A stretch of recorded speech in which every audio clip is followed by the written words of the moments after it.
CFL Jim here to give you the recap of Week 12 of the CFL from the CFL Outdoor Garage.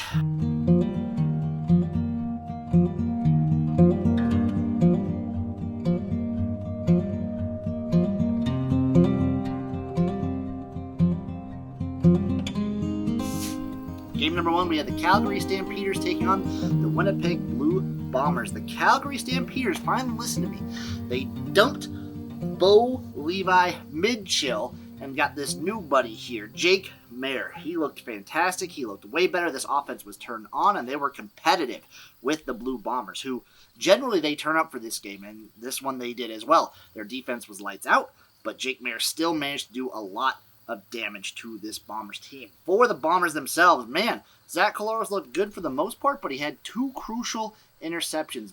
10 seconds left in the half. Collaros steps up in the pocket, looks towards the end zone, and it's intercepted! In the end zone, it's going to be picked off and brought back the other way by Mohammed. It's his first interception of the year. It's 89 yards and a touchdown for McRae. They're going to look to the end zone again, a little bit of a stumble, and it's picked off! These end zone interceptions have got to stop. It's going to bite him in the butt sometime. And it wasn't this week, but it's coming. They're going to get got sooner or later, and they just need to watch out. Probably the game of the week. This one was fun. It was exciting. It was nail-biting. There was leads traded back and forth. And in the end, the winners always win. The Bombers clutch it out and get the W. There's not really too much else to say about this game. Takeaways for each team. For the Calgary Stampeders, I think you have your quarterback. There is a scenario where this was kind of a fluke game. It was his first start of the season, and maybe that jump-started the offense somewhat. But I think you got your guy in Jake Mayer. I think he can take you to the heights that Bo Levi Mitchell couldn't. His floor might be lower, but his ceiling seems to be exponentially higher. For the Blue Bombers, just clean it up a little bit. Keep doing what you're doing. March on. Keep marching, folks. Game number 2, we have the Hamilton Tiger Cats versus the Toronto Argonauts, with the Argonauts winning 37-20. The battle for the East in the CFL firmly seems to be in the hands of the Toronto Argonauts. Hamilton was my pick at the start of the season. I picked them mid-season when I thought they could bounce back. I just don't know if Dane Evans is the guy. It seems that with Schiltz back there, with Schlitz back there, they just seem to be a little bit more oomphy, so to speak. And I'm not going to blame Dane Evans for that. I think there's a fundamental thing wrong with Hamilton, and let me get into that right now. The Hamilton Tiger Cats need to stop winning first halves. Listen to me here. You look at every game that they've played where they've been leading going into halftime, what do? They fucking lose. They lose and lose and lose. It's just disgusting. But the games where they go into the halftime not up, where you don't have a lead you can sacrifice, guess what? They're highly competitive or they win.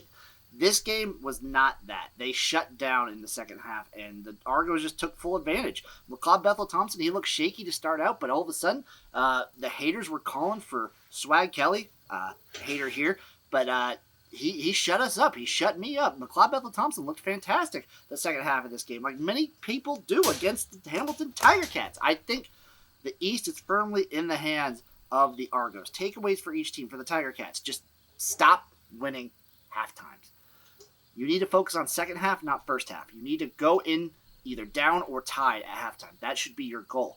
If you're up by like a field goal, guess what? Take a safety. Just do it. Just do whatever you can. Throw a pick six. I don't care what you have to do. Just don't go into halftime with the lead. For the Toronto Argonauts, keep embracing the chaos. I just love it. You're a chaotic team. You're fun to watch. And this one was an exciting one. Just keep doing what you're doing. You're probably going to win the East. I don't know if you'll win a Grey Cup doing that, but you'll probably win the East. Chaos is a ladder.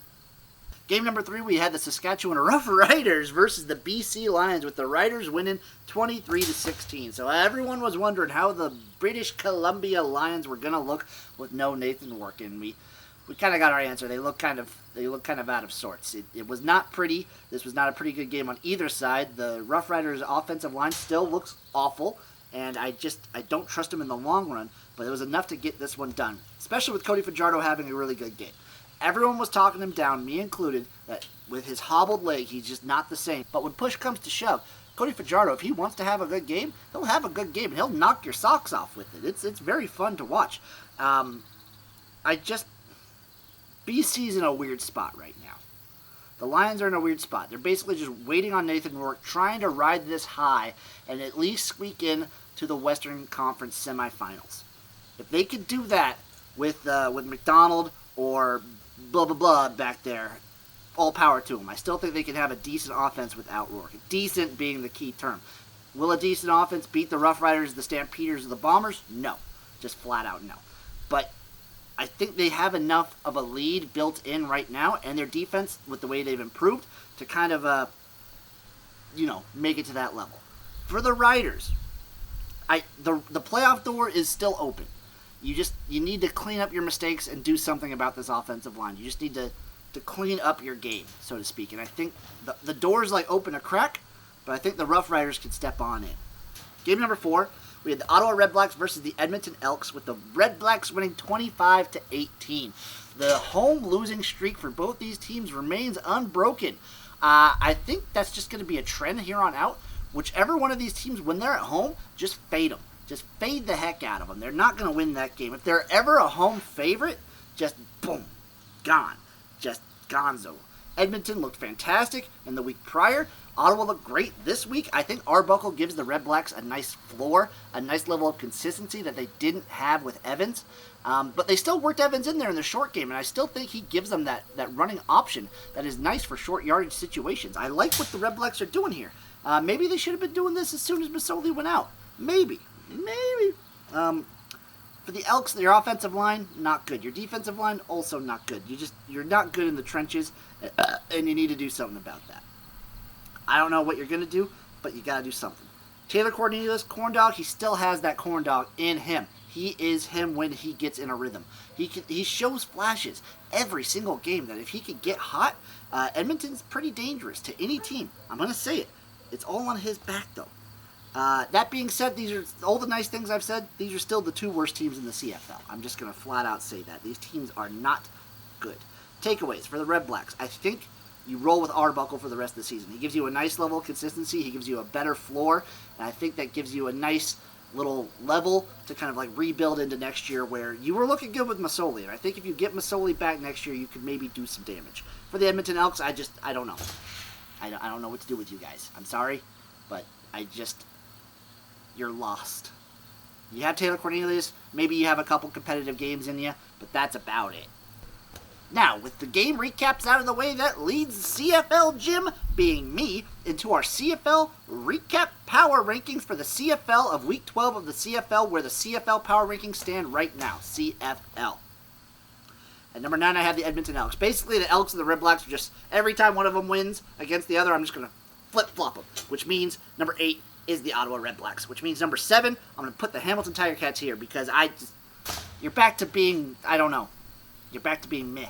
At number 6, I have the Saskatchewan Roughriders. Yes, a win over a team that was good, but with these new quarterbacks, I don't rate that win nearly as highly, and your offensive line is still really bad. At number 5, I have the Montreal Alouettes. They didn't play this week, so they don't really move that much. At number 4, I have the Toronto Argonauts. Looking better.